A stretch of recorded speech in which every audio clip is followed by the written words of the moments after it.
उत्तर प्रदेश में बेसिक शिक्षा के जो इतने भी स्कूल हैं, सरकारी स्कूल, उनमें अध्यापक ऑनलाइन हाजिरी दर्ज कराएंगे। इस आदेश को जारी हुए 5वां दिन है आज। 8 तारीख को आदेश जारी हुआ था कि 8 तारीख से शुरू होगा कार्यक्रम। अभी तक ऑनलाइन हाजिरी के मसले पर सरकारी आदेश के अनुपालन में शिक्षा विभाग कोई बड़ी सफलता नहीं पा पाया, ये जान लीजिए। बेसिक शिक्षा परिषद इस विषय में अभी तक कोई उल्लेखनीय सफलता नहीं पा पाई। प्रदेश भर में गाजियाबाद से गाजीपुर और बस्ती से बहराइच तक बेसिक शिक्षा के लगभग 6 लाख अध्यापकों के बीच में इस विषय पर एकता और एक राय यथावत कायम है कि जब तक हमारी मूलभूत समस्याओं का निराकरण नहीं होता, जब तक हम राज्य कर्मचारियों के समकक्ष हमको सुविधाएं और अवकाश और अन्य सेवा के जो लाभ होते वो नहीं मिलते, जब तक स्कूलों की दशा और दिशा नहीं सुधरती, तब तक हम ऑनलाइन हाजिरी नहीं लगाएंगे। अब दोनों तरफ से रस्सी खिंच रही है, तनाव पड़ रहा है। एक तरफ शासन, दूसरी तरफ अध्यापक वर्ग। और इस बीच में हालत ये कि अभी मैं एक सूची देख रहा था केवल हरदोई जनपद की, जिसमें करीब 85 विद्यालय हैं ऐसे जिनको जिलाधिकारी ने 18 अगस्त तक के लिए बंद कर दिया। किस लिए? क्योंकि वहां पानी इस कदर भर गया कि उन विद्यालयों तक पहुंचना ही असंभव हो गया। 83 या 85 विद्यालय, अकेले हरदोई की बात बता रहा हूं, एक जिले की। बस्ती, बहराइच, कुशीनगर, पडरौना, आजमगढ़ क्या स्थिति है वो छोड़ दीजिए, ये तो हरदोई की बात बता रहा हूं।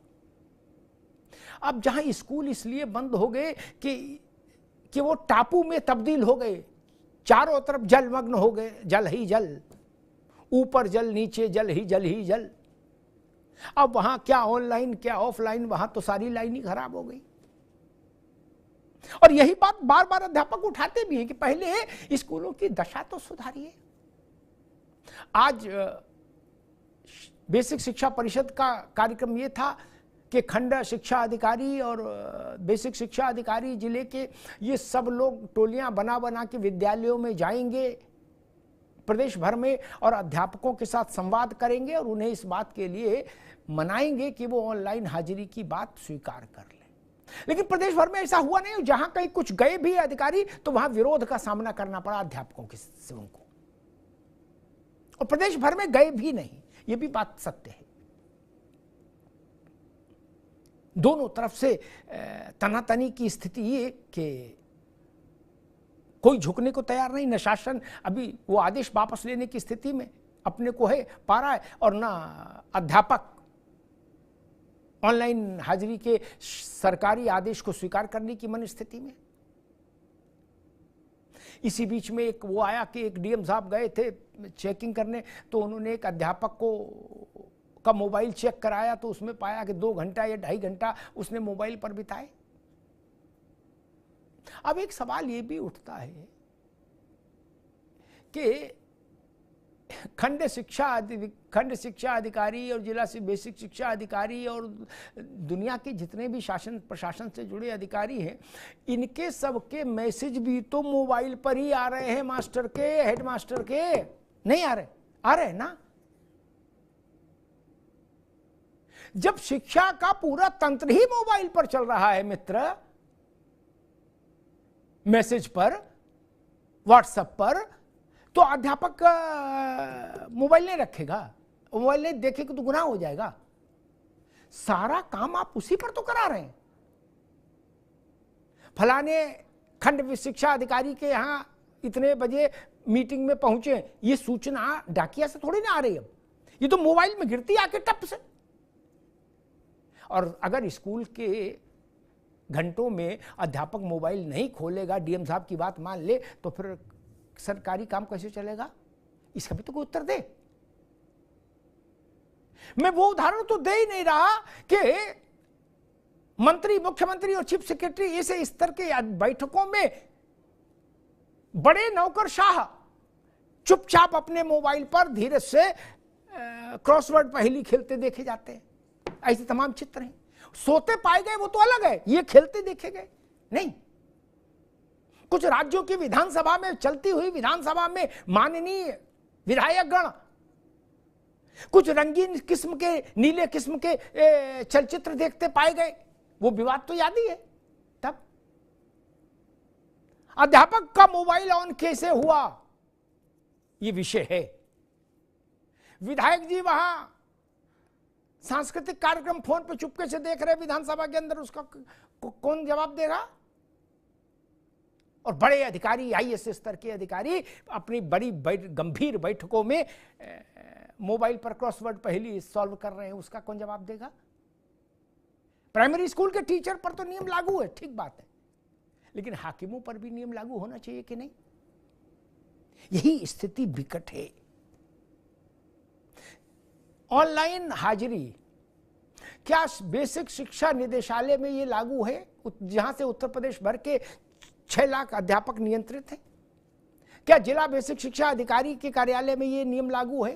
क्या खंड विकास शिक्षा अधिकारियों में ये नियम लागू है? क्या जिले की कलेक्ट्रेट में ये नियम लागू है? अगर नहीं तो पहले वहां कर लो, वो हाकिम लोग हैं, फिर इन छोटे लोगों में कर लेना लागू। उल्टी गंगा बहाना चाह रहे हो। गोमुख से गंगा आएगी नीचे गंगा सागर तक। गोमुख कहां है? गोमुख है बेसिक शिक्षा निदेशालय, शिक्षा मंत्रालय, शिक्षा विभाग, शिक्षा सचिवालय। वहां से शुरू करिए, और जब सब हो जाए ऑनलाइन तो मास्टरों को भी ऑनलाइन कर दीजिएगा, लेकिन वहां से शुरू करिए ना। यही बुनियादी सवाल है। हमारे साथियों ने एक रिपोर्ट तैयार की, जरा उस रिपोर्ट को देखिए, फिर मेहमानों से परिचय कराएं और फिर बहस में चलें।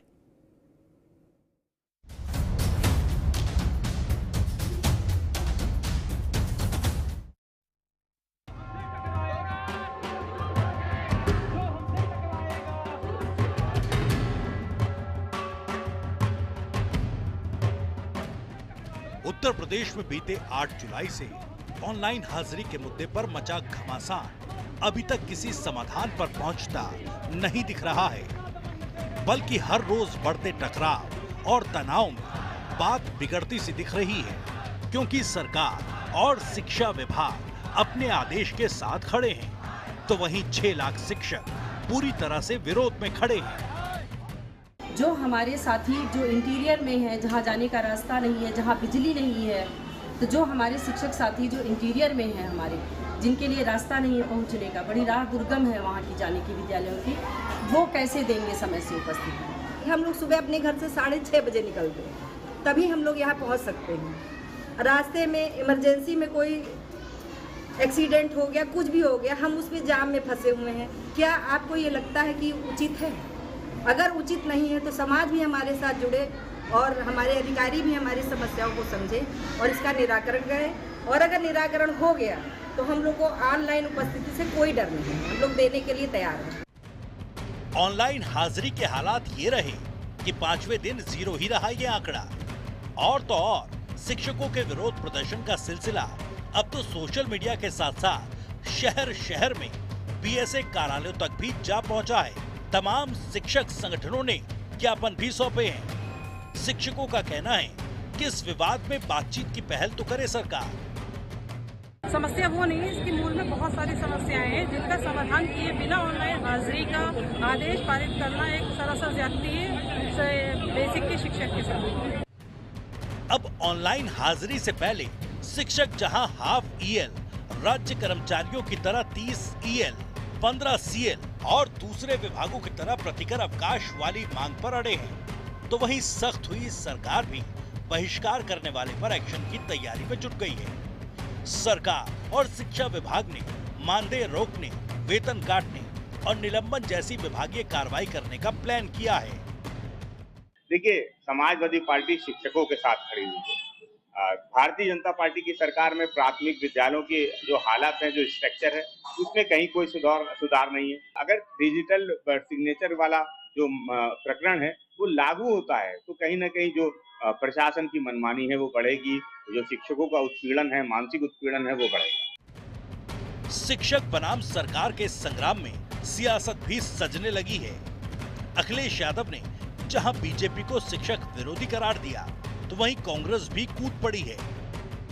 शिक्षकों की डिजिटल अटेंडेंस लेने से पहले उत्तर प्रदेश की सरकार को, आदरणीय योगी आदित्यनाथ जी को चाहिए कि अपने मातहतों की, यानी अपने मंत्रियों की, चीफ सेक्रेटरी की, डीएम की, डीआईओएस की, बीएसए की, इन सब की डिजिटल अटेंडेंस लें, ताकि ये पता चल सके कि उस डिजिटल अटेंडेंस में व्यवहारिक दिक्कतें क्या हैं। बहरहाल ऑनलाइन हाजिरी के मुद्दे पर 5 दिन बाद भी वही हालात हैं। वहीं 10 सीटों के उपचुनाव से पहले 6 लाख शिक्षकों के मुद्दे को विपक्ष ने तुरंत कैच कर लिया। ऐसे में ये मामला सरकार के लिए नए संकट का सबब हो सकता है। वहीं 5 दिन से मचे संग्राम में सवाल यही है कि कब तक मचेगा ऐसे घमासान, आखिर कैसे निकलेगा समाधान। समाधान कैसे निकलेगा, और संवाद के बिना समाधान निकलेगा भी तो कैसे निकलेगा, ये बड़ा प्रश्न है। मेहमानों साहब का परिचय कराएं और गंभीर और संवेदनशील बहस का आरंभ करूं, उससे पहले 15 सेकंड के लिए रुकूंगा, एक छोटा सा अवकाश, तुरंत लौट रहे। Where the software engineer meets the cool UI UX designer meets the gifted content writer to create the big dream. The world comes together at Sharda University. So where are you? मेहमानों साहब का परिचय करा दें। राघवेंद्र सिंह जी हैं, Bharatiya Janata party के प्रवक्ता, राघवेंद्र जी का स्वागत है। कपिश श्रीवास्तव जी हैं, समाजवादी पार्टी के प्रवक्ता, कपिश जी का स्वागत है। विजय कुमार बंधु हैं, अध्यक्ष हैं अटेवा के, विजय बंधु जी का स्वागत है। आलोक पांडे जी हैं, राजनीतिक विश्लेषक, आलोक जी का बहुत स्वागत। आलोक जी, आपसे बात शुरू करूंगा। ना ये झुकने को तैयार, ना वो झुकने को तैयार, रास्ता कैसे निकलेगा? और बिना संवाद के तो कोई रास्ता मैंने अपने 35 वर्ष के पत्रकारी जीवन में निकलते देखा नहीं। आप अपने दफ्तर में बैठे रहिए, वो अपने विद्यालय में है, ठीक है, फिर तो यही होता रहेगा। और संवाद की कोई कोशिश गंभीर रूप से हो रही हो, ऐसा मुझे दिखता नहीं। आलोक जी। सर, आपने मेरे मुंह की बात ही छीन ली। मैं यही कहने जा रहा था कि संवाद ही एक इसका हल है। संवाद के सिवा कोई रास्ता नहीं है। और जिस तरह से दिखाई दे रहा है वो संवादहीनता की स्थिति है। लोकतंत्र में संवादहीनता अच्छी बात नहीं है। शिक्षक और सरकार के बीच में संवादहीनता और अच्छी बात नहीं।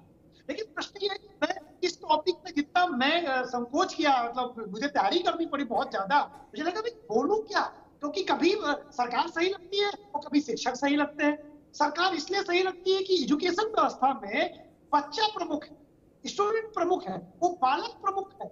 बालक बैठा रहता है अनअटेंडेड, टीचर लेट हो जाता है। एक स्कूल में 4 टीचर, चारों लेट, मतलब 2 घंटे बच्चा बैठा हुआ बाहर अनअटेंडेड, चारों के चारों लेट है। उनमें कॉम्बिनेशन नहीं बन पाया, एक और स्कूल नहीं पहुंचा। मेरे घर के बगल में प्राइवेट स्कूल है, कुर्नी गांव, कानपुर में, कानपुर नगर, नहीं अनअटेंडेड बच्चे बैठे रहते हैं।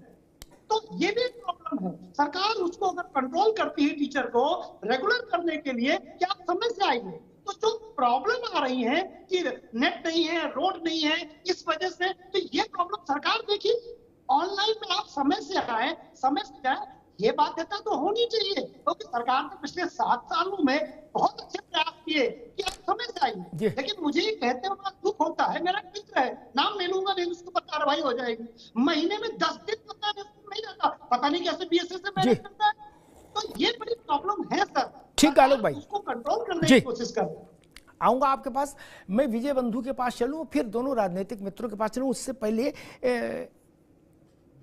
एक जानकारी रखूं, क्योंकि कई बार जानकारी के अभाव में चीजें एक पक्षीय हो जाती हैं, एकांगी हो जाती हैं। यह जो सरल रास्ता होता है उस पर सब लोग चले जाते हैं। महाजना एन गतः सपंथा, जिधर सब बड़े लोग जा रहे बोले उधर ही सही है। प्राइमरी स्कूल का टीचर क्या क्या करता है, इसमें पढ़ाई छोड़ दी मैंने अभी। आलोक जी आप समझो, विजय बंधु को पता ही है, हमको एक ने भेजा, अध्यापक ने, बोले भाई सबका आधार सत्यापित करो, फिर वो ऑनलाइन करो, जिनका आधार न बना हो उनका स्वयं आधार बनवाओ, खाना बनवाकर खिलाओ मिड डे स्कीम में, दूध फल सब्जी लाओ मंडी से, ठीक, पुस्तकें बांटकर ऑनलाइन फीड करो, अभिभावक का आधार फीड करो, बैंक से सीड कराओ, बाल गणना करो, जनगणना करो, निपुण लक्ष्य हासिल करो, बिना सफाई कर्मी के लेटरिन को स्वच्छ रखो, पेयजल की समुचित व्यवस्था करो, बोट बनाओ, घर घर सर्वे करो, मीटिंग में जाओ, ट्रेनिंग करो, चुनाव के पहचान पत्र बांटो, चुनाव की पर्ची बांटो, चुनाव भी निपटाओ, काउंटिंग भी कराओ, विद्यालय की मरम्मत कराने की जरूरत हो तो मरम्मत कराओ, एक एक पैसे का हिसाब दो, पोलियो ड्रॉप आ जाए तो वो भी पिलवाओ, बोर्ड परीक्षा में जाओ। ये सारे काम ऑफलाइन करो और फिर ऑनलाइन हाजिरी लगाओ। बोलो सियावर रामचंद्र की जय। तब ये टीचर के काम है, ये टीचर के काम है। सफाई कर्मी नहीं, लेटरिन स्वच्छ साफ क्यों नहीं है? बीएसएस साहब आए झांका, बोले सस्पेंड करो 5 टीचरों को। बोले टट्टी साहब क्यों नहीं है? इसलिए भर्ती किया था टीचर को। बाल गणना, जनगणना, बुढ़े की गणना, जवान की गणना सब अध्यापक ही करेगा। कल को उसको गाय, बकरी और भेड़ की जनगणना में और गणना में लगा दोगे? ये चाहते हैं क्या कि भाई मास्टर है, बोले इसको कहो कि ऑनलाइन हाजिरी लगाने के बाद सारी बकरियों की गणना करे और ऑनलाइन फीड करे? ये चाहते हो क्या? और एक सवाल, तराजू ठीक रखिए। राघवेंद्र जी के पास आऊंगा तो पूछूंगा, अभी आप फ्लोर पर रख देता हूं सवाल। राघवेंद्र जी तब तक तैयारी कर लें। ये 6 लाख अध्यापक किससे नियंत्रित है? बेसिक शिक्षा निदेशालय से। बेसिक शिक्षा निदेशालय में ऑनलाइन हाजिरी लागू है, हाँ या ना? वो उत्तर देना होगा मुझे। वहां से चलो डायरेक्टर, ज्वाइंट डायरेक्टर का ऑफिस से होते होते जिला के बेसिक शिक्षा का ऑफिस और फिर खंड शिक्षा अधिकारियों के ऑफिस, निचली इकाई, उनके सबके ऑनलाइन लग रही है। और अगर उनके यहां ऑनलाइन नहीं लग रही तो शिक्षक को फांसी पर चढ़ा दोगे, बोले ऑनलाइन नहीं लगाओगे तनख्वाह रोक देंगे तुम्हारी। ये तरीका ठीक नहीं और मंजूर भी नहीं होना चाहिए। पहले सास करके दिखाए तो ना बहू करेगी। क्या वहां लागू हो गया? हो गया तो सरकार बता दे। मैं अध्यापकों से अपील करूंगा कि भाई आपके जब बड़े ऑनलाइन हाजिरी दे रहे तो आप क्यों नहीं देंगे? विजय बंधु, मुझे बताइए, शासन के स्तर से, सर्वोच्च स्तर से कोई बातचीत की पहल शुरू हुई?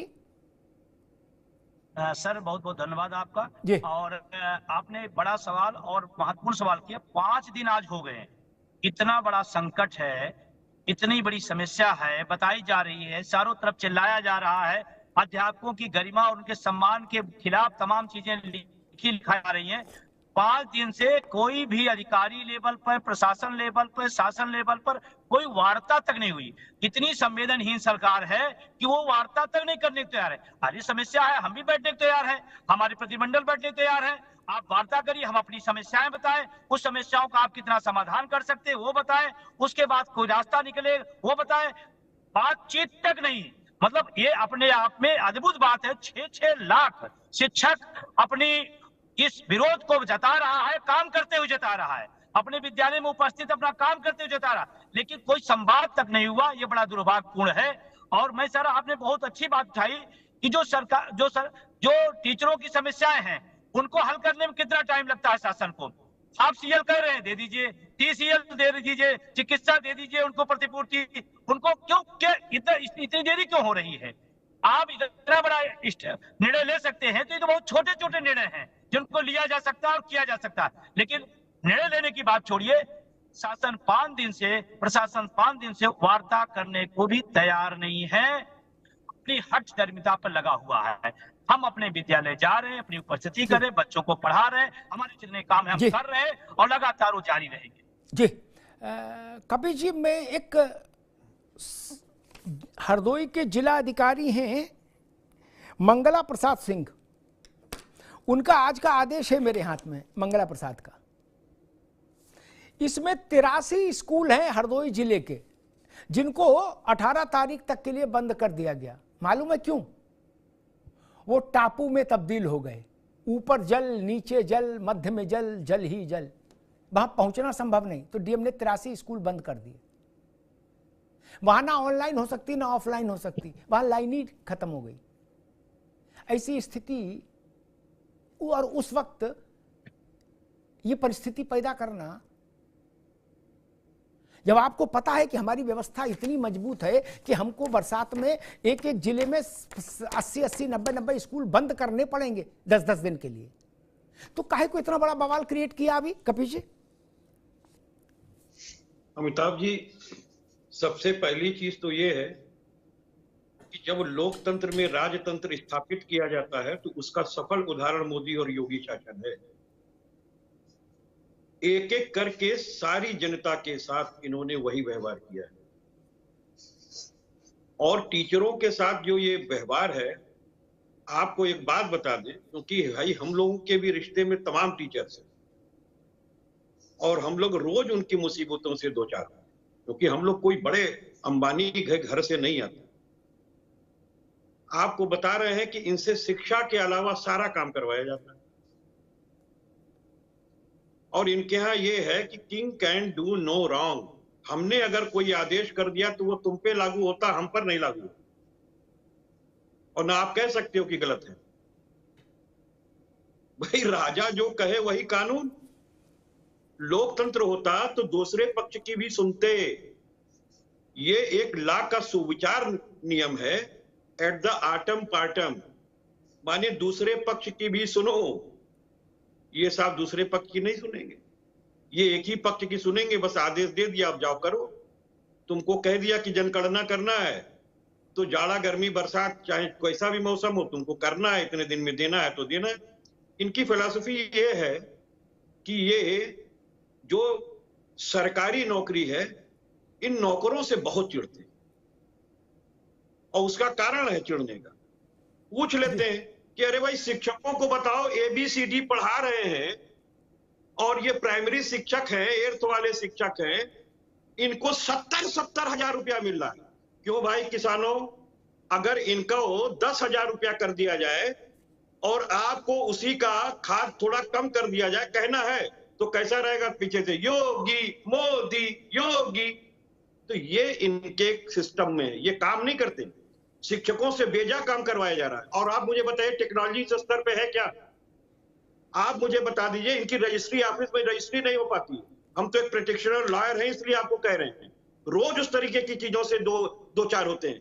जहां से ये अनुभाग कमाता है, दिन का दिन सर्वर फंस जाता है और पता चलता है 2 रजिस्ट्री हुई, 4 रजिस्ट्री हुई, और ऑनलाइन आपने कराया हुआ है, पिछले दिन चल रहा था तो पता चला 200 रजिस्ट्री जो है ऑनलाइन है और होती 10 है। ठीक बात कपिल जी। मैं राघवेंद्र जी के पास चलूंगा। राघवेंद्र जी, 2 बुनियादी सवाल जो मैंने उठाए कि पहले गोमुख से गंगा चले तब गंगा सागर जाए। आप गंगा सागर से गोमुख ले जाना चाहते हो गंगा। कंचन वर्मा जो हैं वहां से ऑनलाइन हाजिरी शुरू कराओ, डायरेक्टर जनरल बेसिक शिक्षा, और होते होते खंड विकास शिक्षा अधिकारी तक ऑनलाइन रखो। उन सब में ऑनलाइन करा दो। जिस दिन करा दो उस दिन बताओ तो हम लोग भी पैरवी करें शिक्षकों से कि भाई आप भी ऑनलाइन आ जाओ। एक दूसरा, 27 काम मैंने गैर शिक्षण के बद गिनाए आपको अभी। क्या? जनगणना से लेके मतगणना तक। अब पशुगणना बची है, वो भी शायद इनके हिस्से ही आएगी, जहां तक मुझे लगता है, जब भी होगी। 27 काम वो जो पढ़ाई से जिनका कोई वास्ता नहीं। और तीसरी बात यह कि 5 दिन हो गए, 6 लाख अध्यापकों का प्रश्न है। इसके लिए तो मेरे ख्याल से अधिकारियों को किनारे करके राजनीतिक पहल होनी चाहिए थी संवाद की। अधिकारी तो छोटी चीज है नहीं राघवेंद्र जी, लोकतंत्र में इसके लिए तो सर्वोच्च स्तर पर पहल हो जानी चाहिए थी पॉलिटिकल लीडरशिप के साथ। नहीं, 6 लाख लोग सड़क पर हैं। छोटी बात है क्या कि DIS निपट लेगा, कि BSA निपट लेगा, कि कंचन वर्मा निपट लेंगी? राघवेंद्र भाई,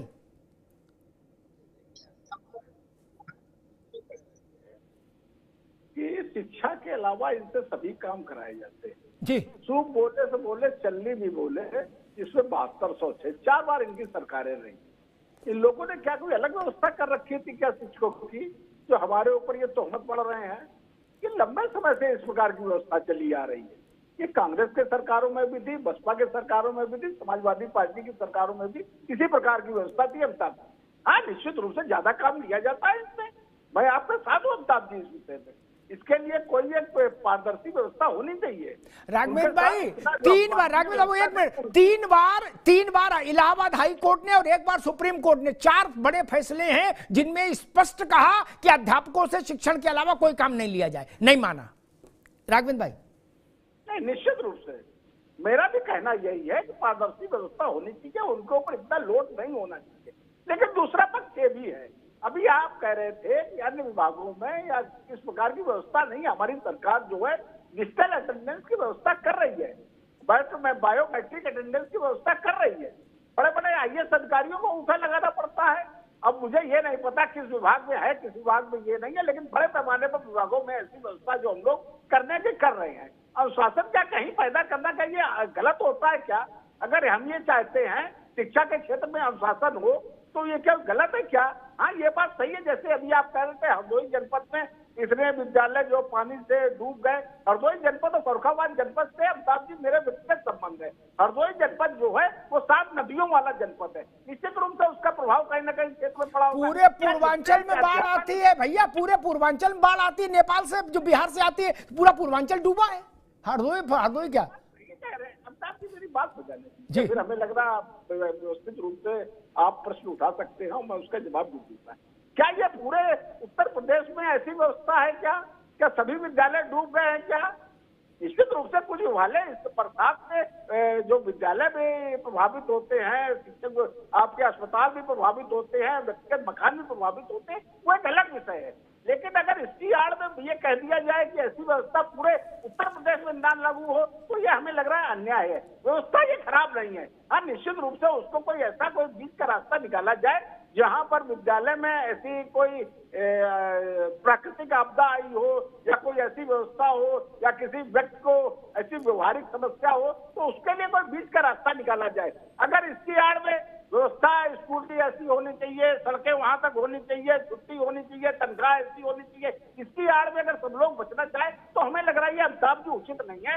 व्यवस्था जो है बायोमेट्रिक अटेंडेंस की व्यवस्था गलत नहीं है। बायोमेट्रिक राघवेंद्र भाई ठीक, आते दोबारा आपके पास। आप बायोमेट्रिक नहीं, आप प्लेटिनम बायोमेट्रिक टाइप का कुछ और अपग्रेडेड वर्जन ले आओ, हमें दिक्कत नहीं। लेकिन एक घोषणा ये तो करा दो अभी शाम को 6 बजे के बाद कि जो 27 काम है जिसमें लेटरिन साफ रखने से लेके जनगणना, बाल गणना, मतगणना सारी गणनाएं हैं, क्या इन कामों से मास्टरों को अभी आजादी दी सरकार ने, ये घोषणा करा दो। हम कल बहस करेंगे कि अच्छा मान जाओ ऑनलाइन की बात सुन लो, आप करा दो। अमिताभ अग्निहोत्री इस काम में खड़े होंगे सरकार के साथ कि चलो भाई बायोमेट्रिक ये काम हटवा दो। क्या सब्जी मंडी मास्टर जाए, आलू देख के मास्टर लाए, आलू धोए, बनाए, पकवाए, बंटवाए, थाली गिनवा के रखे, कम हो जाएगी तो BSA कहेगा थाली कहां गई, फिर प्रधान घर में बुला के अलग ड्रामा करेगा।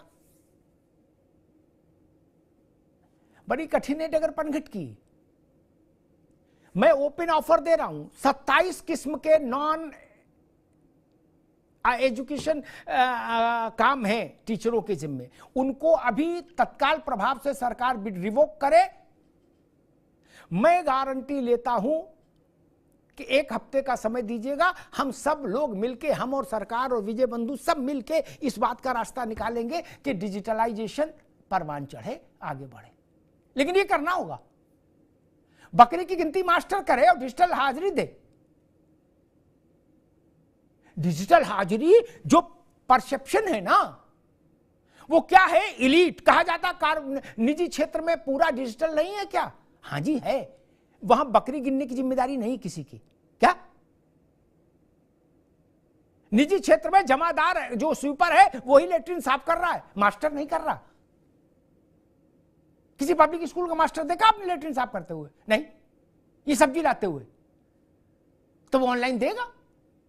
भैया आलोक जी गलत कहूं तो टोक देना। जो अनीत कहू राम ने कहा वाल्मीकि रामायण में, जो अनीति कछु भाग नहीं मानस में, जो अनीति कछु भाग कहूं भाई तो मोहे बरजो भय बिसराई। बताइए, अभी ये घोषणा कर दें के 27 काम विड्रॉ, टीचर केवल पढ़ाएगा। क्या समस्या है? इसके लिए तो विधानसभा की जरूरत भी नहीं, केंद्र की भी जरूरत नहीं। ये 27 मैंने गिना दिए एक सांस में। मरम उसमें पानी टपकने लगे स्कूल में तो भी मास्टर की जिम्मेदारी है कि ऊपर मोमिया लगाए जाके, क्या उसके लिए अलग से कोई स्टाफ नहीं आता है? आलोक जी, जब हम इलीट हो जाते हैं अचानक से कि नहीं, no offline, only online attendance, सब कुछ डिजिटल कर दिया, तो फिर लेटरिन के लिए एक आदमी भी रख लेना चाहिए। नहीं, आलू लाने के लिए एक लड़का रखना चाहिए, जनगणना, बाल गणना, मतगणना के लिए अलग व्यवस्था होनी चाहिए। नहीं आलोक जी? सर, मैं वो कह रहा था कि उस समय जो मैंने बात की थी उसी को मैं थोड़ा सा आगे बढ़ता हूँ।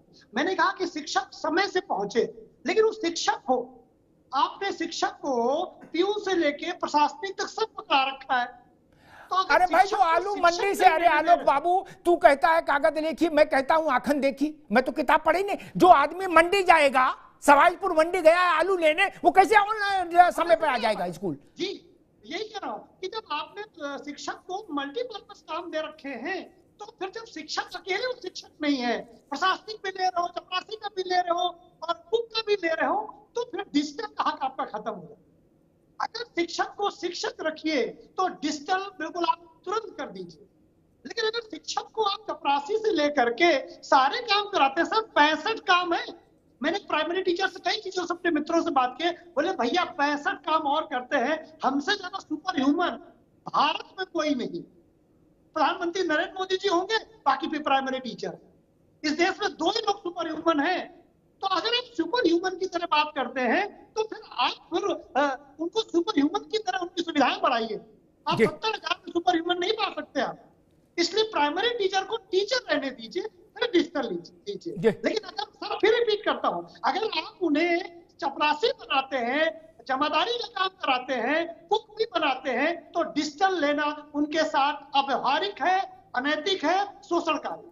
ठीक, मैं एक बात नहीं समझ पाया। कहा जा रहा है कि डिजिटल में आपत्ति क्या? अनुशासन तो सब में होना चाहिए, अच्छी बात है। विजय बंधु, आप पास आ रहा हूं। मैंने 5 बार अब तक रियलिटी चेक कराया उत्तर प्रदेश में, 2012 से लेके अब तक।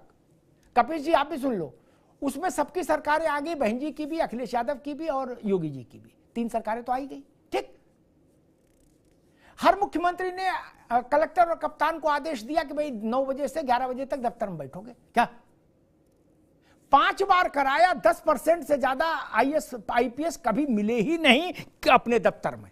जनता बाहर भगवाई घूम रही, उन पर तो लागू नहीं हो पा रहा डिजिटल और समय का अनुशासन। मैंने घड़ी दिखा दी साहब के दफ्तर की कि देखो 10:30 बज गया, साहब नहीं है, उनकी तौलिया रखी है। विजय बंधु,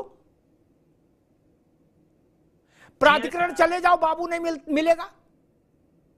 तहसील चले जाओ, पटवारी नहीं मिलता, नायब तहसीलदार नहीं मिलता। तहसीलदार तो मिल जाए तो समझ लो भगवान मिल गए।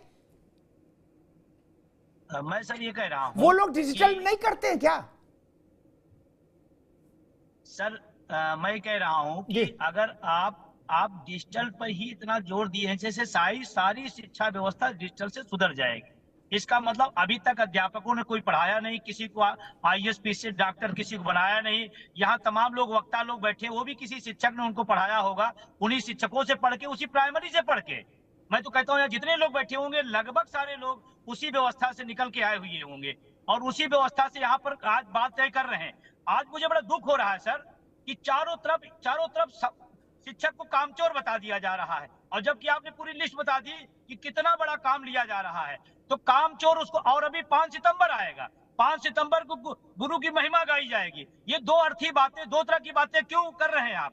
इसका मतलब इसके पहले जो लोग पढ़ाया लिखाया गया वो बेकार थे, उन लोगों ने पढ़ लिख के आए नहीं। ये भाजपा प्रवक्ता महोदय या आलोक पांडे साहब लोग या जो लोग भी है, ये भी उसी प्राइमरी से पढ़ के आए, वही टीचरों ने पढ़ाया है, उसी व्यवस्था पढ़ाया है। और आपसे मैं एक निवेदन करना चाहता हूँ, ऊपर से लेकर नीचे तक आपने एक व्यवस्था बना रखी है। फिर अगर जब आप डिजिटल करेंगे तो सीधे डीजी और टीचर, फिर बीच में व्यवस्था क्यों रखे हैं आप? बंद करिए सारी व्यवस्था, बीसीए, बीएसए, एआरसी, पीआरसी, दुनिया भर की व्यवस्था क्यों है? सब बंद कर दीजिए आप। सीधे टीचर और सीधे डीजी हमारे रहेंगे, बीच में कोई नहीं रहेगा, और बीच में कोई नहीं रहेगा शिक्षकों शोषण भी रुक जाएगा। ये भी एक बहुत जरूरी चीज है। और मैं बड़ी विनम्रता से कहना चाहता हूं, ये जो भ्रष्टाचार चल रहा है शिक्षकों का, बिना कोई काम बिना पैसे के नहीं होता है, इसका भी डिजिटलाइजेशन कर दीजिए आप। इस पर आपने जोर नहीं दिया। मैं सर आपसे बड़ी जानकारी के लिए बता रहा हूं सर, अभी तक पिछले साल की तमाम स्कूलों में किताबें नहीं पहुंची। किताब पहुंचाने पर जोर क्यों नहीं हो रहा है? किताब पहुंचेगी, स्कूलों में ज्यादा पढ़ाई होगी, ज्यादा अच्छे ढंग से बच्चे पढ़ेंगे, उस पर क्यों जो है? क्या यही एक फार्मूला है शिक्षा व्यवस्था सुधारने का, और कोई फार्मूला नहीं है क्या? ठीक है विजय बंधु। कपिल श्रीवास्तव, मुझे ग्राउंड की एक बात जाननी ये है कि सचिवालय, निदेशालय स्तर के जितने विभाग हैं वो कार्यालय हैं, प्राधिकरण, तहसील, आरटीओ का ये लाइसेंसिंग वाला जो डिवीजन है, ये जहां रजिस्ट्री होती है जमीन की, मकान की, वो दफ्तर, वहां सब जगह ऑनलाइन हो गया है क्या उत्तर प्रदेश में? सब लोग 10 घंटे अधिकारी से लेके बाबू चपरासी मिलते हैं डेस्क पर, ताकि जनता जाए तो उसको परेशान न होना पड़े। अमिताभ जी, 95% ऐसा नहीं है। और मैं इसलिए कह रहा हूं कि जिन जिन लोगों का आपने नाम लिया है, वो जब अपने सीट में मिल जाते हैं तो उस दिन लोग गोरक्षनाथ बाबा को प्रसाद चढ़ाते हैं कि चलो कम से कम मिल गए, हमने अपनी दिल की बात कही। एक बात आपके अनुमति से मैं कह रहा हूं जी, इन्होंने गुरु शिष्य परंपरा ही बदल के रखी। जब स्कूल खुला तो एक आदेश फरमान आया था, तुगलकी फरमान जिसको कहते हैं, पूजन करेगा जी, और वो सारी चीजें करेगा जो शिष्य किया करते थे अपने गुरु का। भारत में गुरु शिष्य परंपरा क्या रही है अमिताभ जी?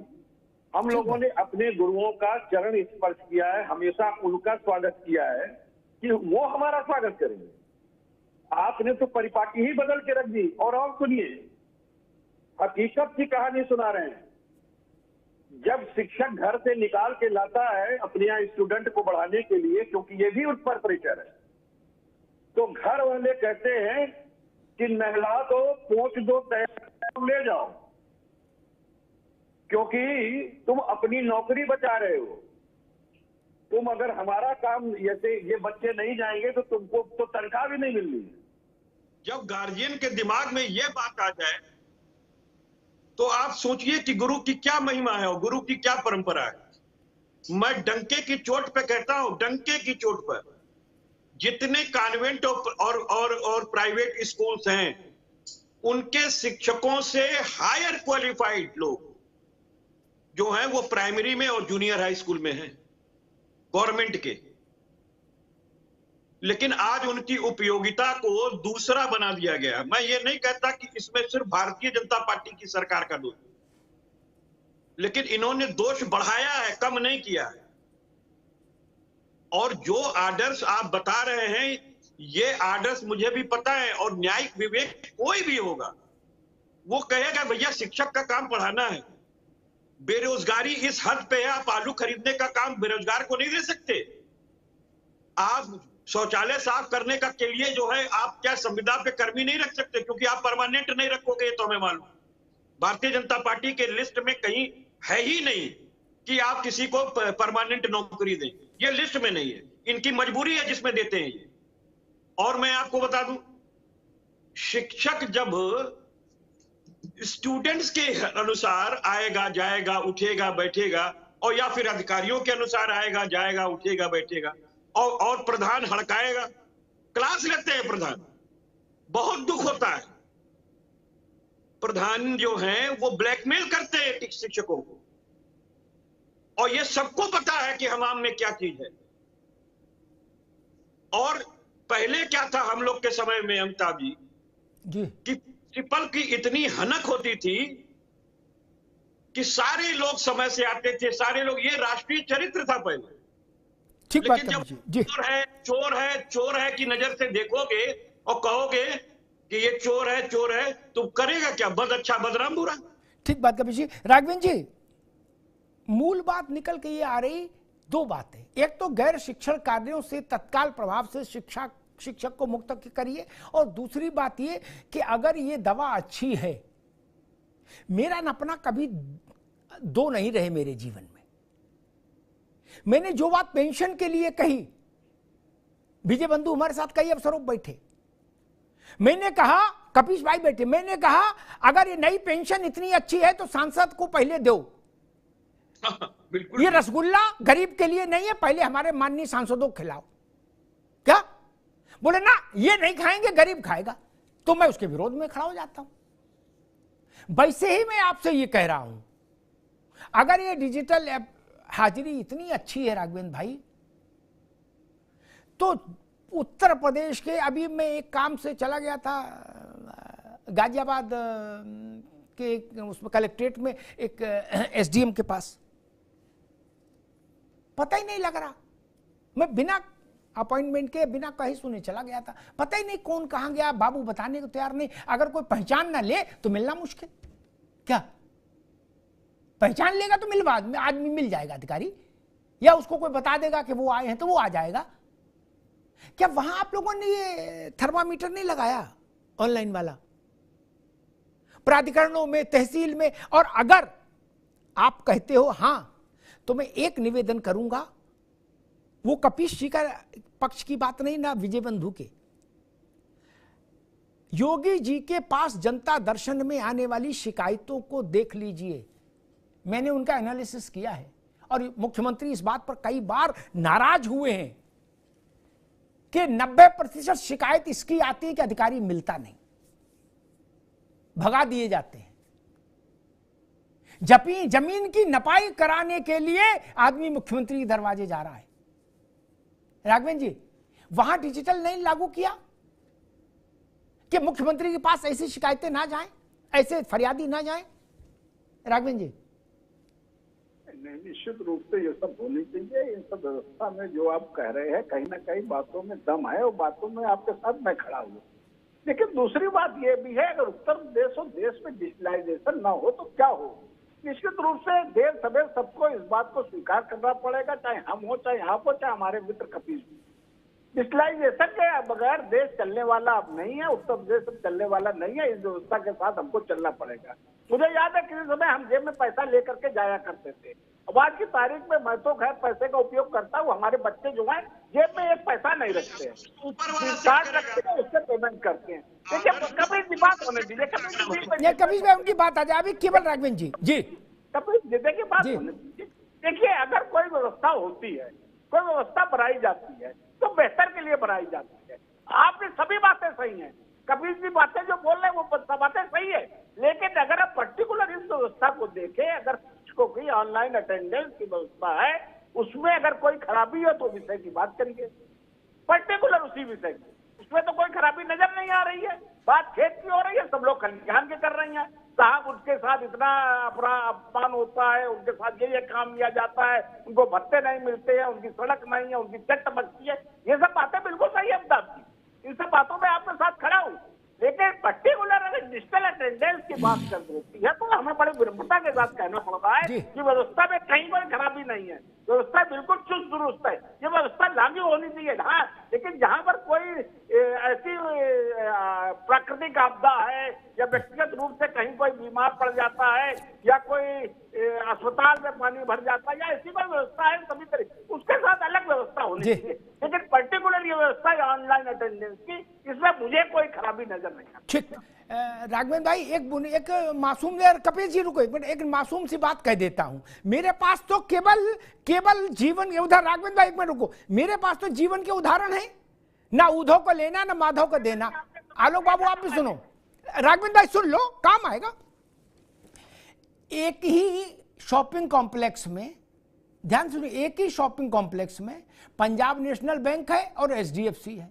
क्या पंजाब नेशनल बैंक में आलोक पांडे 4 दिन जाएंगे तब कहीं पासबुक अपडेट करा पाएंगे, जब जाएंगे बोले सर्वर डाउन है, और बाबू अपना पीछे ऐसे कुर्सी पे आराम से झूल रहा है, कह रहे सर्वर डाउन है पाणे जी, कब ठीक होगा भैया? अरे बोले हमको क्या पता यार, जब होगा तो देखेंगे। क्या एचडीएफसी में महीने में भी एक दिन ऐसी खबर नहीं आती होगी, 2-3 महीनों में कभी कोई आ जाए कुछ देर के लिए। क्यों? ये जो इलू है ऑनलाइन का, एक ही बिल्डिंग में 2 जगह कैसे हो, रंग 2 रंग में कैसे है? राघवेंद्र जी, इसका तो उत्तर देना पड़ेगा हमको। नहीं, थाने का सर्वर नहीं चल रहा क्या? बगल में जो आधार कार्ड का प्रिंट निकाल रहा उसका सर्वर 24 घंटे फर्राटा भाग रहा क्या? जो लड़का बैठा है, कौन सी मशीन लगाई है? ये मैंने भी झेला, इसलिए मैं कह रहा हूं मित्र, ऐसा नहीं कि गरीबी झेल रहा है। मैं कुछ भी रहूं, अधिकारी मेरे सम्मान में उठ के खड़ा हो जाएगा, कहेगा अग्निहोत्री सर्वर नहीं चल रहा, आप जाओ हम भिजवा देंगे, लेकिन सर्वर थोड़ी चला देगा। राघवेंद्र जी नहीं, बिल्कुल सही कह रहे हैं, इस बात में भी हम आपके साथ हैं, मेरे साथ यही होता है। लेकिन अब आप जिसमें सर्वर का क्या दोष है, तो व्यक्तिगत दोष हो गया। राघवेंद्र सिंह को अगर काम नहीं करना है तो 1000 बहाने हैं। ना ना ना, राघवेंद्र सिंह सर्वर का भी दोष है। नहीं, सर्वर हमें नहीं लगता है यार, सर्वर इसमें व्यक्तिगत दोष ज्यादा होता है साहब कि अगर हमें काम नहीं करना है तो हमें 1000 बहाने मिल जाते हैं। निश्चित रूप से देखिए, इसमें डिजिटलाइजेशन का मुझे कहीं अपराध नहीं। ठीक कपिल जी कुछ कहना चाह रहे हैं, रुक राघवेंद्र जी। ठीक, डिजिटलाइजेशन के खिलाफ कोई नहीं, लेकिन जैसे हमें एक बड़ा जनरेटर रखना है। एक बुनियादी उदाहरण देता हूं, आलोक पांडे, आप पढ़ाते हैं युवाओं को, इसलिए आपको भी इसमें रुचि होगी।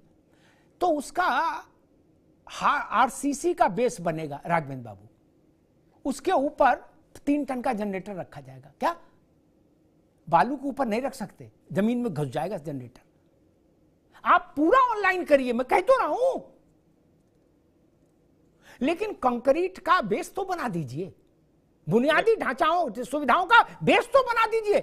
आप करें ना, पहले जनरेटर रखेंगे बाद में बेस बनाएंगे। कैसे बेस बनेगा फिर बाद में, जब जनरेटर रख दोगे?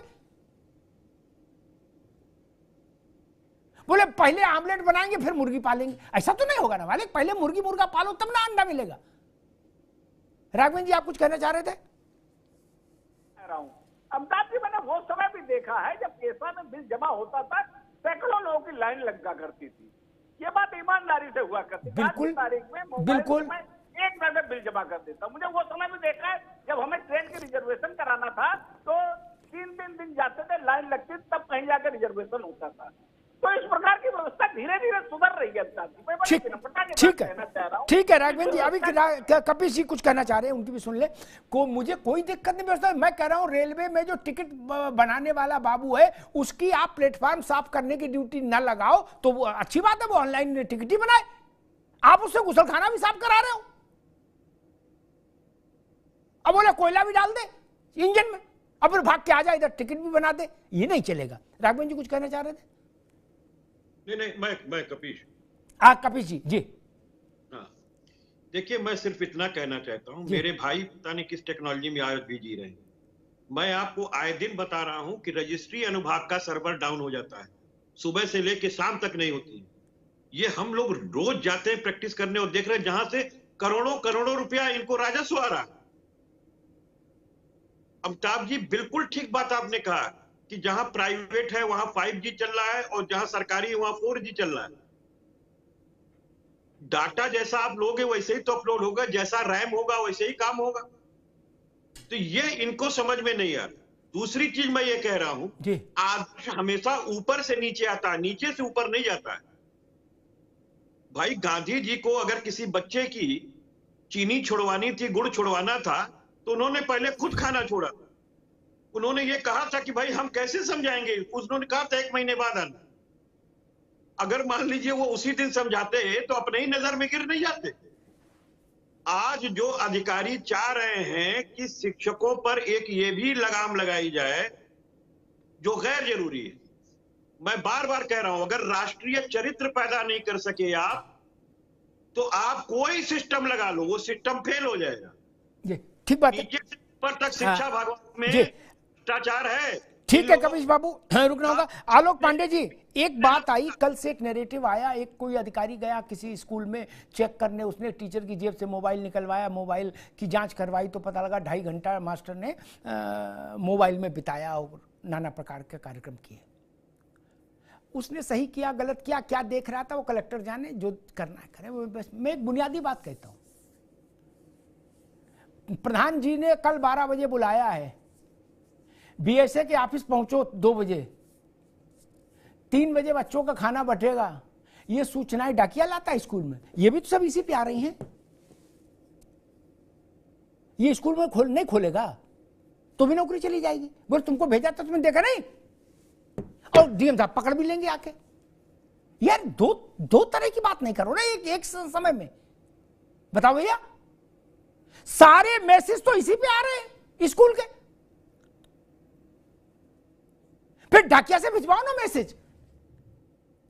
आलोक पांडे, मैं इसे हास्या, ये जो अधिकारी इस ढंग का ड्रामा करते हैं ना, उनसे मैं बड़ा खिन्न हो जाता हूं कि आप क्या दिखाना चाहते हैं। अध्यापक चोर है, कुछ लोग हो सकता है, लेकिन आप क्या पूरे पेशे को बदनाम कर देंगे। इंप्रेशन बना रहे हो कि पूरा जो 6 लाख अध्यापक है वो वहां मोबाइल खेल रहा है स्कूल में, तो ये सब्जी कौन बना रहा है और लेटरिन कौन साफ कर रहा है, जनगणना बाल गणना कौन कर रहा है।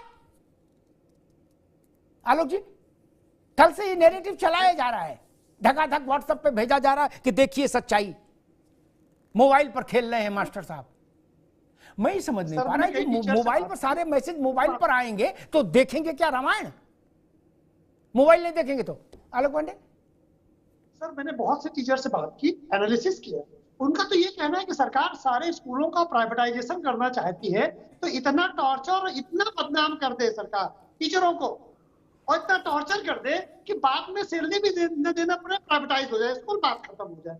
तो क्या इसे प्राइवेटाइजेशन की तरफ जाने का कदम है तो एक ही दिन में हलाल कर दे, ये थोड़ा थोड़ा काटने की जरूरत नहीं है। या फिर स्कूलों को अगर सुधारने की मंशा है तो इस देश में एक मॉडल है, केंद्रीय विद्यालय मॉडल है, वहां क्यों चरित्र अच्छा चल रहा है, वहां क्यों टीचर आज डिजिटल की जरूरत नहीं पड़ती। सर, मेरी वाइफ ग्वालियर में थी, चमोली डिस्ट्रिक्ट, वहां 15-15 दिन तक बारिश में लैंड स्लाइडिंग हो जाती, बंद हो जाता है, 2-2 सिलेंडर रखने पड़ते थे, दाल भी खट्टा रखना पड़ता था। सन 2010 की बात बता रहा हूं मैं आपको। और उसके बाद 8-5 में श्रीमती जी नहीं पहुंच सकती थी, 3 किलोमीटर बस नहीं तो पैदल जाना है, लेकिन 8-5 के पहले 8 बजे वो पहुंचेगी, नहीं तो छुट्टी कट जाएगी 3 साल के बाद।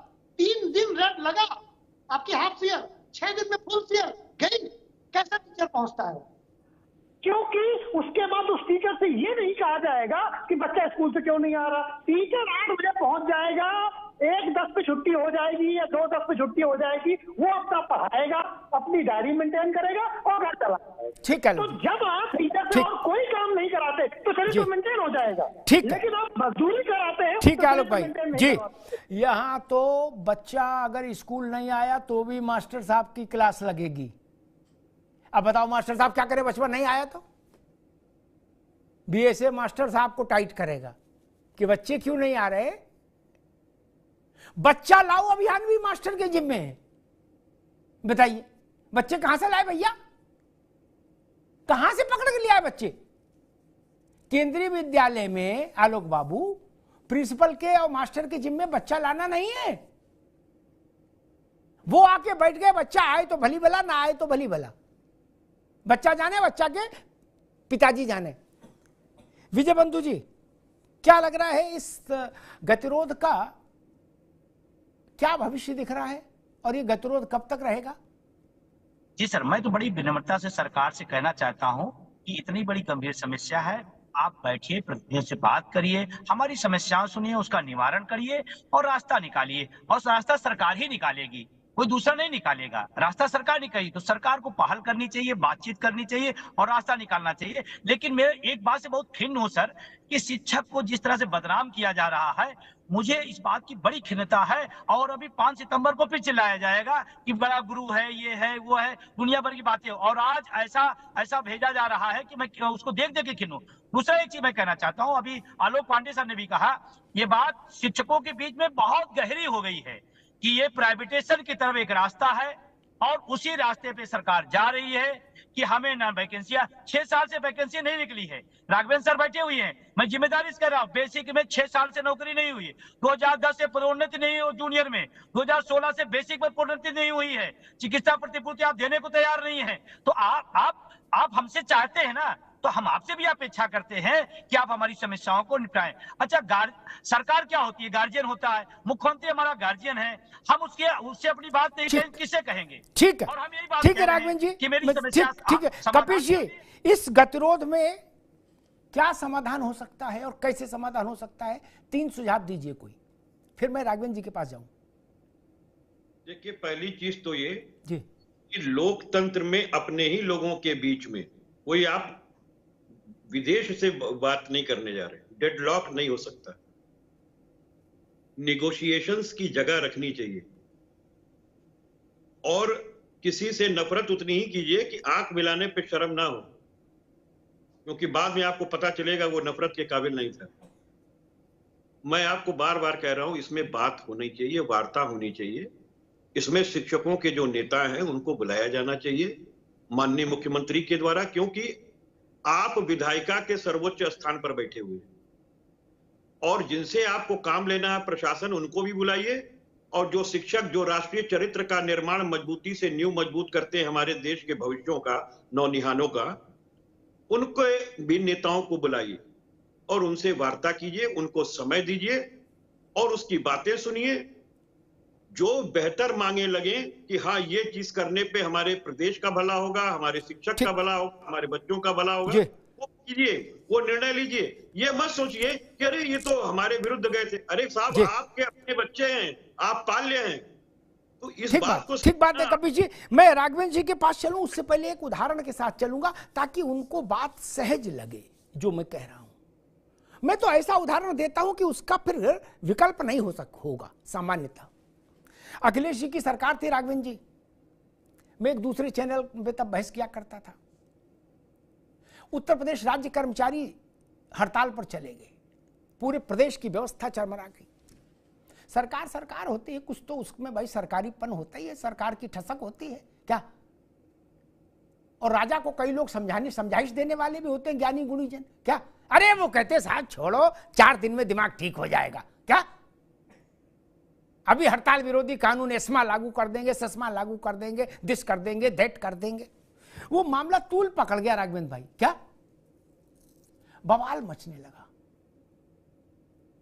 एक दिन समाजवादी उत्तर प्रदेश सरकार के एक मंत्री मेरी बहस में थे, वो भी वही भाषा बोल रहे थे जो शासन का मन था उस वक्त कि ऐसा नहीं और वैसा नहीं। मैंने उनसे कहा क्या उत्तर प्रदेश के सरकारी कर्मचारी आप बदल सकते हैं सारे? नहीं, ये आपके अधिकार क्षेत्र में नहीं ना। क्या फिर क्या करेंगे? यही चलता रहे हड़ताल? आपकी जिम्मेदारी है कि प्रदेश चले भाई। मैंने राघवेंद्र जी मुख्यमंत्री जी से कहा कि आप पूरे राज्य के मुखिया हैं, लोग क्या करें छोड़िए, क्या कोई नाक का सवाल थोड़ी ना है। आप सबके संरक्षक हो भाई प्रदेश में। मैंने बुला लीजिए इन लोगों को और कि हमारी जरूरत हो तो धक्का लगाएं, लेकिन मिलिए, बुलाइए। 24 घंटे के भीतर बैठक हुई और रात में 12:30-1 बजे ऐलान हो गया कि हड़ताल समाप्त। क्या राघवेंद्र जी, अब प्रश्न आपसे, एक उदाहरण मैंने दिया कि ऐसा हो चुका है प्रदेश में। एक प्रश्न आपसे, क्या कोई सरकार, कोई महानिदेशक बेसिक शिक्षा, कोई हाकिम मालिक मुख्तार 6 लाख अध्यापकों की जगह दूसरे अध्यापक भर्ती कर सकता है? नहीं। 6 लाख अध्यापकों को कोई सस्पेंड कर सकता है? नहीं। निकाल सकते हैं? नहीं। इनको जेल में डाल देंगे क्या? नहीं, संभव नहीं। ये लोकतंत्र है मित्र। तब क्या करेंगे? जब मालूम है कि क्या होना है अंत में, तो वो आज क्यों नहीं हो जाए? राघवेंद्र बाबू, अंततः लोकतंत्र में करना तो वही है जिसको लोग चाहे, तो वही है, होगा भी वही, क्योंकि ईवीएम पर अंगूठा लोग का है। लोग कानून नहीं बदल सकता, लेकिन कानून बनाने वाला बदल देता है लोग। राघवेंद्र जी, नहीं नहीं, बिल्कुल सही कह रहे हैं। इस विषय पर विचार किया जाएगा, लेकिन मेरा एक और अनुरोध है। जिस प्रकार से कुछ लोग, सभी शिक्षक नहीं है अमिताभ जी इसमें, इसके पीछे राजनीतिक दलों का भी हाथ है, जो उनको बेवजह पुशअप कर रहे हैं। क्या सभी शिक्षक हड़ताल पे हैं? क्या सभी शिक्षकों की व्यवस्था खराब नजर आ रही है क्या? देखिए, व्यवस्था ये खराब नहीं है। हाँ, हो सकता है उसमें कुछ लोग प्रभावित हो रहे हो, कुछ घटनाएं ऐसी हुई हो जो उचित नहीं हो, लेकिन ये व्यवस्था खराब नहीं है। मैं भूल ये कह रहा हूँ अमिताभ। ठीक राघवेंद्र भाई, ठीक। मैंने जो, ठीक है राघवेंद्र भाई, ठीक, मैंने, ठीक है, आगे बात। मैंने जो उदाहरण दिया उस वक्त भी स्थिति ये थी कि बसपा, भाजपा और कांग्रेस राज्य कर्मचारियों की हड़ताल का समर्थन कर रही थी। आरंभिक तर्क सपा से मेरे पास यही आया था कि अरे भाई साहब, आपको पता नहीं, सब भाजपाई और कांग्रेसी और बसपाई करा रहे हैं हमारी सरकार के खिलाफ। मैंने कहा इन सब बातों से ऊपर उठिए। आप प्रदेश के मुखिया हैं भाई, कहां छोटे मोटे चक्करों में पड़े? बुलाइए, आप बुलाइए तो पहल तो करिए, चीजें तो सुलझ ही जाएंगी। राज्य के कर्मचारियों से भी मैंने कहा कि जब तक चुनाव नहीं होता, कपिश बाबू मेरी बात ध्यान से सुनिएगा, मैंने कहा जब तक चुनाव नहीं होता मुख्यमंत्री नहीं बदल सकते आप। क्या? जैसे ये नहीं बदल सकते आप सबको, वैसे आप भी इनको नहीं बदल सकते ना चुनाव तक। तो रास्ता निकालो। वही बात मैं आज पूरी विनम्रता से कह रहा हूं। ये अध्यापक बाहर के नहीं है, छोड़िए, स्वाभाविक है। सपा क्यों नहीं होगी इनके साथ? बसपा क्यों नहीं होगी? कांग्रेस, आप विपक्ष में होते आप भी अध्यापकों के साथ खड़े होते राघवेंद्र जी। अभी पंजाब में टीचर ऐसा आंदोलन करें, आप उनके साथ खड़े होंगे। ये राजनीति, इसमें क्या समस्या? काहे की नाराजगी सपा से या बसपा से, कांग्रेस से? वो विपक्षी दल है, साथ है, ठीक है। अब मैं तो कह रहा हूं आपको सपा से निपटना है, अध्यापकों का मन जीत लीजिए, वो आपकी जिंदाबाद करने लगेंगे। आपको लग रहा है कि सपा राजनीति कर रही है, 24 घंटे के अंदर इस गतिरोध को समाप्त कर दीजिए। अध्यापक तो भोले मन का है, भोले बाबा जैसा, वो आपकी जिंदाबाद करने लगेगा। योगी बाबा जिंदाबाद, भाजपा जिंदाबाद, क्या जा रहा है? कर लीजिए। ये कहना ठीक नहीं कि फला फला लोग भड़का रहे हैं, सब कुछ नहीं। विपक्षी लोग हैं, उनने कोई संन्यास लिया है? और लोक और तंत्र, कंचन वर्मा नाम है, क्या नाम है उनका, जो डीजी है, जो भी है, उनका आदेश मास्टर नहीं बदल सकता। क्या? लेकिन मास्टर अपने वोट से और अपने लोकमत को प्रभावित करने की क्षमता से विधायक तो बदल सकता है ना। और विधायक कंचन वर्मा को बदल सकते हैं। इस साइकिल को समझना राजनेताओं के लिए बहुत जरूरी है। बाद में कहते अरे ये तो समझी नहीं आई बात हमको, जब घटना घट जाती है। जनता नहीं बदली जा सकती, पार्टियां बदली जा सकती हैं, नेता बदले जा सकते हैं, सरकारें बदली जा सकती हैं। कोई माइकल जनता बदल सकता है क्या राघवेंद्र बाबू, कपिश जी? कोई ये कह सकता है हम नई जनता ले आएंगे? नहीं ना। मेरी लड़ाई संदेश को लेकर भी है। मैं डिजिटलाइजेशन के खिलाफ नहीं, बहुत अच्छा चीज है, हम सुविधा भी बढ़ी इससे, लेकिन मेरी मंशा और इंटेंट जो नैरेटिव सेट किया गया वो अभद्र नैरेटिव है कि अध्यापक चोर है, अध्यापक काम नहीं करता, उसको 70,000 रुपया मिलते, 70,000 में टट्टी साफ करवा रहे हो। अभी कपिश जी ने कहा था रखिए ना 12 लाख संविदा कर्मी रखिए शिक्षा के लिए, बेसिक के लिए, हर स्कूल में 2 कर्मी दीजिए। क्या समस्या है? अध्यापक से कहिए आप केवल पढ़ाई पर ध्यान दीजिए, फिर आप सख्ती करिए, हम साथ खड़े हैं। मैं कहूंगा भारतीय जनता पार्टी से, आप अध्यापक को आज इन 27 गैर शिक्षण कार्यों से मुक्त करिए। मैं सरकार के साथ खड़ा हूं कि अनुशासन के दायरे में जो निर्णय सरकार करे अध्यापक उसका पालन करें, लेकिन 36 किस्म के काम उनके कंधे पर डाल के ये ठीक नहीं। और एक बात कहूं, मेरे जैसे जो लोग लोक जीवन को जानते हैं, जिए हैं, जानते नहीं जिए हैं, पढ़े नहीं जिए हैं, वो सहमत होंगे कपिश बाबू, राघवेंद्र बाबू के या विजय बंधु, आलोक जी, मास्टर क्यों बनता है आदमी? अध्यापक क्यों बनता है? उसमें तनख्वाहें तो अब थोड़ी ठीक हुई हैं, उससे पहले तनख्वाहें तो नहीं थी भैया। समाज में प्रतिष्ठा, क्या अन्यथा लेखपाल नहीं बने? कपिल जी, लेखपाल बनने में ज्यादा फायदा है भैया। पटवारी लेखपाल, झोला भरा रहता, झोला, किसी की सरकार रहे। आलोक जी गलत कह रहा? मास्टर के पास क्या है? अरे गांव किसी खेत से 2 भुट्टे भी तोड़ के ले आए तो वो किसान दौड़ा लेगा, कहे मास्टर साहब कहां ले जा रहे? और अगर उसके पास जो एकमात्र पूंजी थी प्रतिष्ठा, क्या कि जहां गया लोगों ने कहा गुरुजी पान लगे, आओ आओ गुरुजी आओ बैठो बैठो, क्या आप वो प्रतिष्ठा खत्म करना चाहते हैं? क्या ये साबित करना चाहते हैं चोर है, काम चोर है, अनुशासन नहीं मानना चाहता? यही तो उसकी पूंजी है मित्र। अध्यापक के पास और क्या है? शिक्षा मित्र भी अध्यापक हैं आपकी किताब में, उनको 10,000 रुपया मिलता है।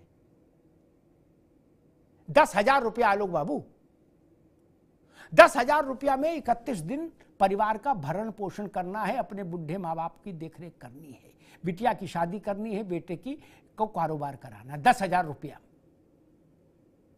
बताइए। अनुदेशक भी टीचर है आपकी लिस्ट में, तब ना 6 लाख हुए। उसको 9,000 रुपया मिलता है, 300 रुपया रोज। क्या चाहते हैं उससे? क्या चाहते हैं? आत्मोत्सर्ग कर दे?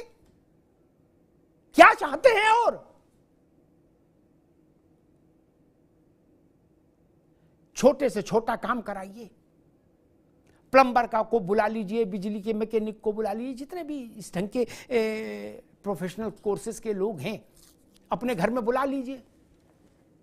200 रुपया आने का लेते हैं, कुछ खराबी होगी उसका अलग बताएंगे, लेते हैं ना। शिक्षा मित्र को उतना भी नहीं मिल रहा पूरे दिन में, क्या हाफ सीएल क्यों, आधी छुट्टी क्यों नहीं दी जा सकती भाई? हमको आधे दिन का काम है, कुछ जरूरी है, जा सकते, पूरे दिन की छुट्टी कैसे लगा दोगे? क्यों नहीं? बाकी जगह मिल रही ना सरकार में।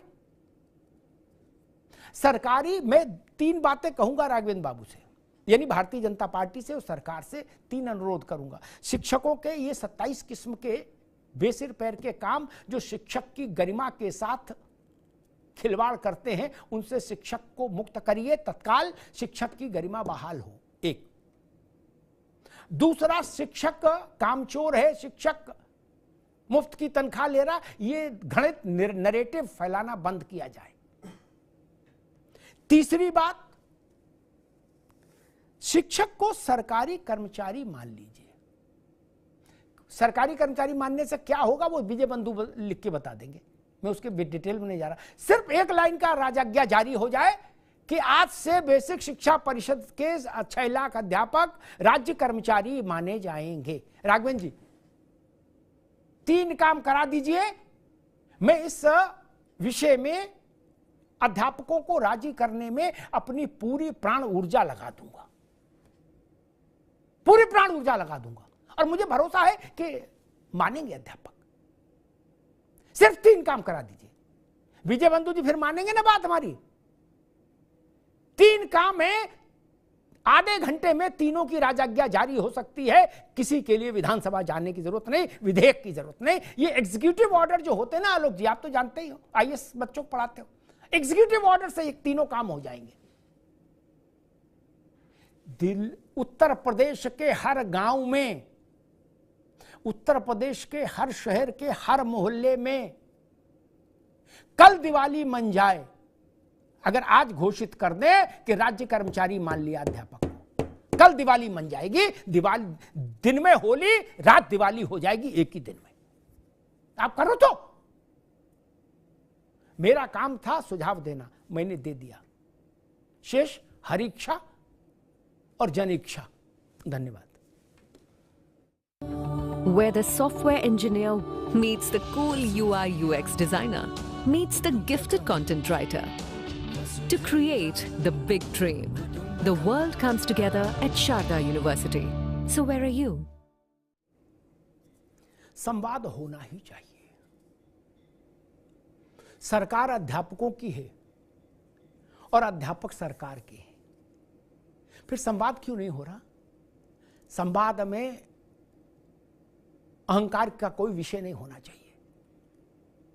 यह अहंकार का विषय नहीं। हमारी सरकार, हमारे अध्यापक, बीच का रास्ता क्यों नहीं निकल रहा? बीच का रास्ता निकलना चाहिए, लेकिन वो निकलेगा कैसे? वो विश्वास से निकलेगा, संवाद से निकलेगा। धन्यवाद।